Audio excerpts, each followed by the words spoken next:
beautiful. How are you, Claudia? I am absolutely great. How are you, darling? I'm good. I'm good. It's winter in Australia. I'm in Australia right now.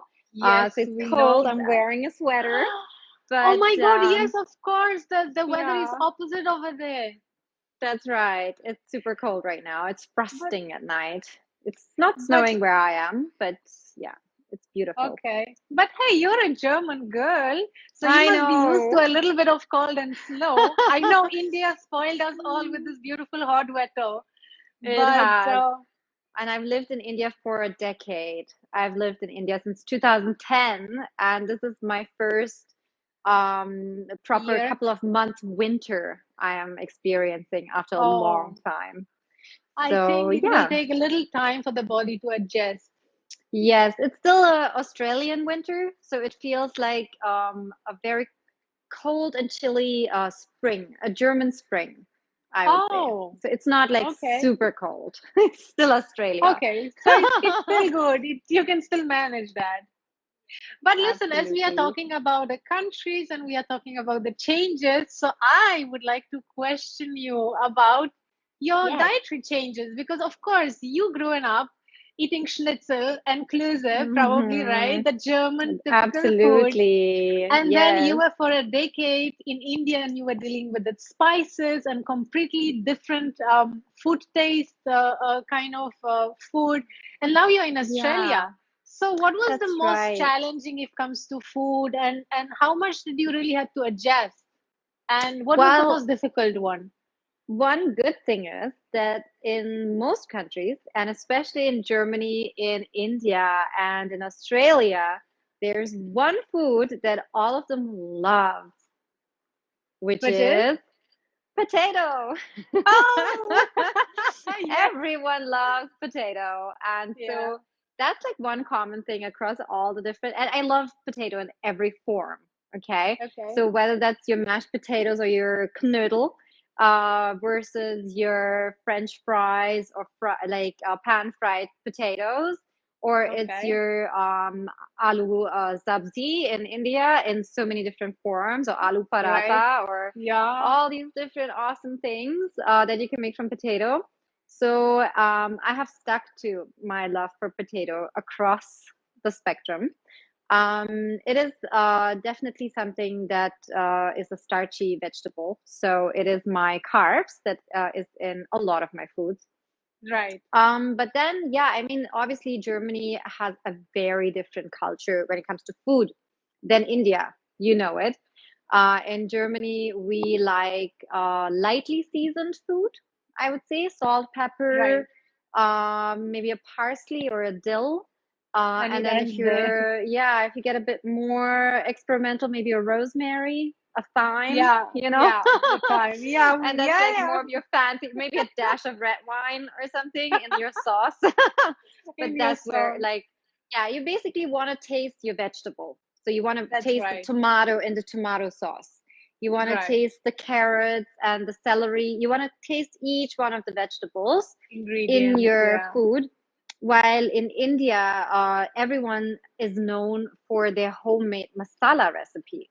So here it's more about tasting the spices versus tasting the vegetable. And I again, like agree.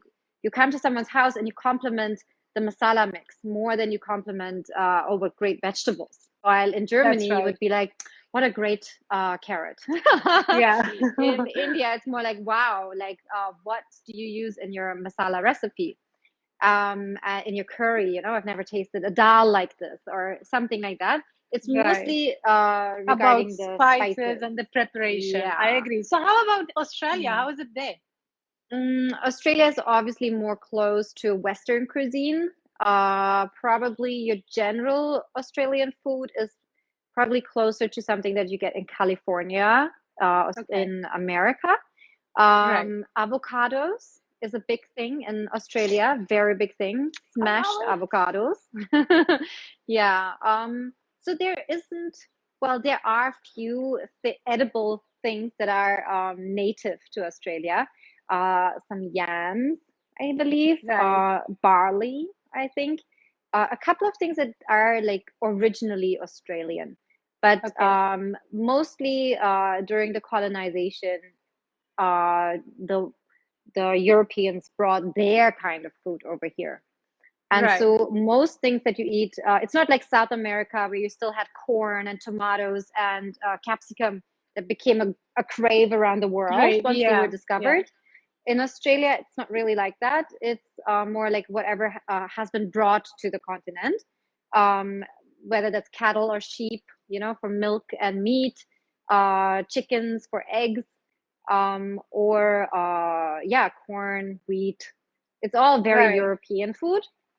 So, but have you And ever had a problem to adjust to different things, or it comes very easily for you to have different kind of foods wherever uh, you are?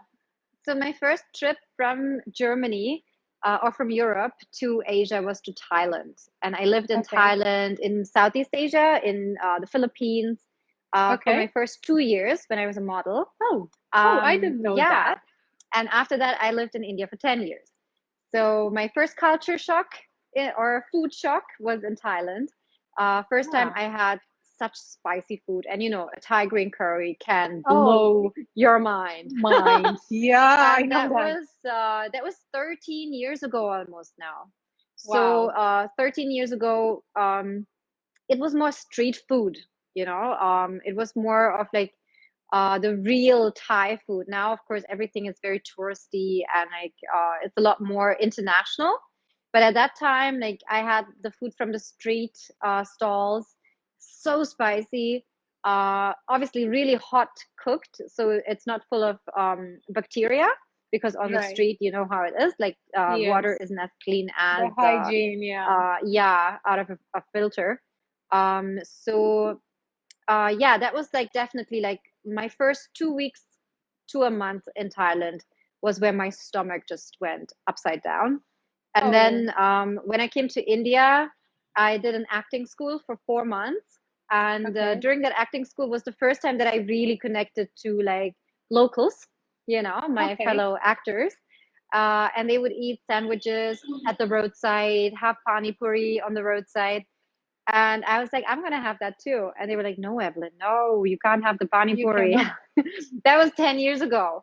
Now again, they make it with filtered water and all these things, but back then it was Right. tap water It straight up. wasn't, yes. And so they told me, okay, start with the sandwiches and work your way up to a dahi puri, and then the pani puri is It last. takes And then time. that sugar cane juice, which you get Oh, yes. On on the the side of roadside. the highway. Yes. If you can make it to that. And honestly, whenever I had this sugarcane juice and it's delicious, we always had it at some dhaba or on the highway. I still can't handle it. It's not. Really? No, I still can't handle it. Even after No, 10 but it's years of being in delicious. India? It's so good, and I every time I get tempted, especially when I go to Punjab and you have it like I everywhere. know. So good, so good. So good. So many yummy food. Right now, I feel Yeah. hungry already half the way. But listen, your journey is so much more exciting than that because I want to ask you, you are so close to nature because you Yeah. also turned vegetarian in between. And we want to know Yes. how this happened. What Um, motivates you? So I've always been like, I would say like 90% vegetarian, because my mom raised me like that. Okay. Meat is a luxury. That's Okay. how she raised me, Okay. which I still believe in. Right. Eating meat is really a luxury. It should not be part of your every meal of every, Yes. your every day. I believe same for milk products. I think we consume way too much that is good for the cows that have to produce it. Right. So I feel like, when we as humans start exploiting and enslaving another animal just for our luxury and, taste buds to be satisfied, I think that's where it becomes unfair. And that's where we have to rethink, hey, do I have to change something in my behavior that is going to help nature and the rest of animals and creatures to get a little bit of a relaxation in like having to not produce so So, much. so So even in yeah, that's Germany, you didn't have much dairy? no, my mom Okay. yeah, I mean we're not vegans by belief or culture or Right. tradition. It's just something that I felt like, it's getting a bit much. And so I would also say I'm predominantly vegan because I always keep my diet restrictions for myself and for my house. But if I step out and, we're having an anniversary, I'm not going to complain if there's cheese on the pizza. Or if I Right. go to someone else's house and they have put milk into their cakes, I'm not gonna say no, because I Say feel no like, and one time. Yeah. yeah, I think there's like love that kind of is above, all your strictness. And obviously the whole point of me trying to be vegan or eat less meat and dairy is out of love for the animals and nature. Right. So if someone else is showing me love by making me some muffins, I'm Then happy. you will accept it. But I think Exactly. that's an amazing thought, just to probably um, avoid or consume less of meat, even if every household will consume just less rather than completely avoid it. Just consume Hmm. less. The world will be such a better place if everyone could Absolutely. just, limit themselves to all those little bad taste Yeah. pleasure, as you are And I saying. think like during COVID-19 and the pandemic, we all have learned to downsize and slow down a little bit Right. because we have been consuming too much in general. You know that my fight is against fast fashion with Themes for Dreams, my charity foundation. Yes. And like I think we've been consuming way too much fashion.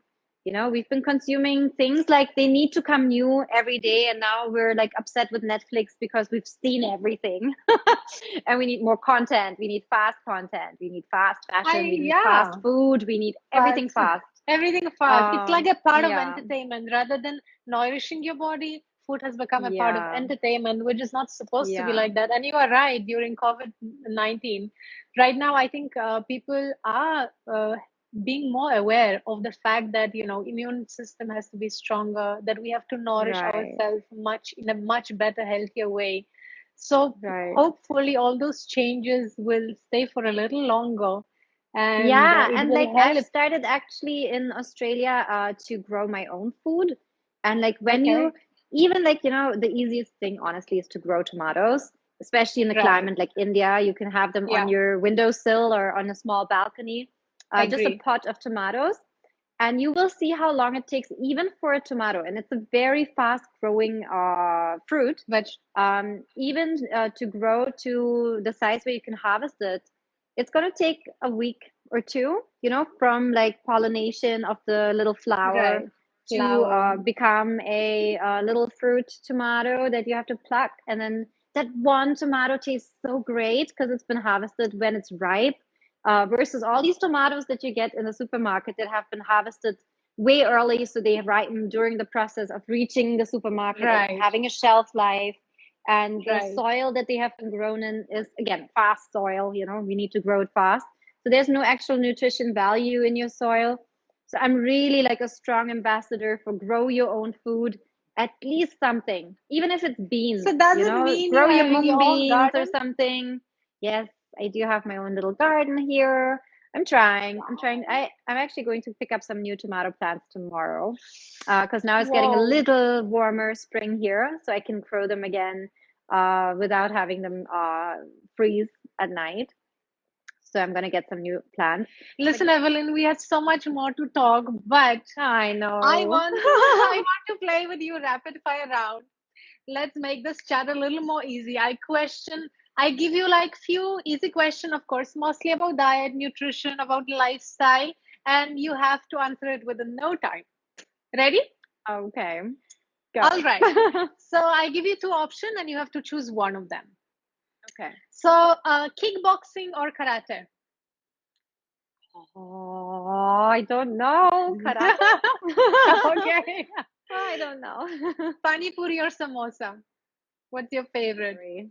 Pani puri? Pani Okay. puri, yes. So cake or ice cream? Cake. Which flavor? Chocolate. Chocolate. Okay, of Chocolate course cake. we have to boost our immunity system, right? So to do that, you have two options. Would you rather prefer have raw garlic once in a day or apple cider vinegar? Apple cider vinegar. I can't do raw garlic. It's No? Too strong for my palate. Yeah. Okay. So which one you prefer? Almond milk or soya milk? Non, I do oat milk. Really? You don't Yeah. like almond milk? No, I have a bit of an allergy, I feel, and same with soy. I get very itchy. So Okay. I do oat milk. Oat's Hey, milk. okay. It's Yeah. delicious. Mm-hmm. Wow. Okay. So let me have one more question. We have Mm-hmm. carbohydrates, we have fat, and we have protein. You Yep. have to make body out of which one? You have to kill one and you have to marry one. What would that be? Ooh. Uh, Kill the fat. Okay. Marry the carbohydrates and Because make of a the buddy. potato. Yeah, and make a buddy out of the protein. Protein. Okay, that sounds like fun. Evelyn, thank you so much for being on my chat of Claudia's Thank concept Fitness with you. Celebrities. It was so I love insightful. it. I absolutely love that you're doing this. This is great. I think I've been learning a lot from it and everyone else who's watching it. Please keep doing your awesome videos, Claudia. Thank you. Thank you so much. Hmm. Yes, I keep posting that and trying to utilize my time during lockdown and help some Yes. people to stay fit during that challenging times. All right, lovely, Evelyn. Thank you so much for being here. Awesome. Love I'll you, see you girl, soon. and see you soon. Stay safe. Absolutely. Bye. Bye.